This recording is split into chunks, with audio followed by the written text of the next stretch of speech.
여러분이 사랑에 맞지 않는 위스키, 맥주, 소주, 와인. 도대체 이 술이란 무엇일까요? 술은 알코올을 포함한 음료의 총칭입니다. 그렇다면 알코올은 어떻게 만들어질까요? 고대에서부터 현대에 이르기까지 알코올을 생산하는 가장 효율적인 방법은 다른 생물의 힘을 빌어오는 방법입니다. 바로 효모라는 친구죠. 일종의 곰팡이에 해당하는 이 미생물 친구들은 당을 먹고 알코올과 이산화탄소를 배출합니다. 우리는 고대로부터 이 효모라는 친구들의 도움을 받아 알코올로는 술을 빚었고 이산화탄소를 이용해 빵을 부드럽게 만들어왔죠. 사람들은 아무런 이유를 알지 못한 채 과즙을 발효시키면 와인과 같은 과실주가 된다는 사실을 알고 있었습니다. 이는 공기 중에 떠돌아다니던 효모가 과즙에 정착하며 일어난 일이었죠. 효모는 그냥 공기 중에도 존재합니다. 하지만 효율적으로 술을 빚기 위해선 이 효모를 모아야 했죠. 그래서 포도는 다른 과일들보다 특별했습니다. 효모는 당을 좋아하거든요. 포도 껍질에 있는 하얀 분말, 그게 당인데 그 당을 먹으러 효모들이 포도 껍질에 붙어요. 포도는 알코올을 만들기 위한 당과 효모를 동시에 가지고 있는 과일이었기에 인류 최초의 술 중 하나인 와인이 될 수 있었습니다. 동양에서는 이 효모를 모으기 위해서 누룩이라는 방식을 이용했습니다. 효모들이 좋아하는 먹이인 밀 같은 곡물을 이용해서 효모들을 포집하고 이를 통해 술을 빚었죠.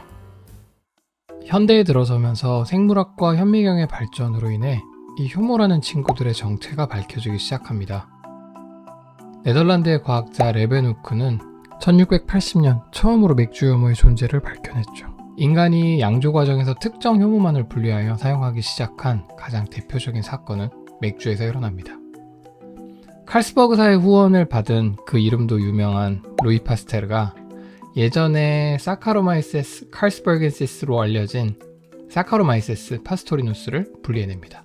기존에 상면 발효를 해서 불투명한 에일 맥주를 생산하던 사카로마이시스 세레비디아와 다르게 저온에서 하면 발효를 해서 맑은 라거 맥주를 생산하게 됩니다. 결국 이 차이는 효모의 영향으로 생기게 되는 거죠.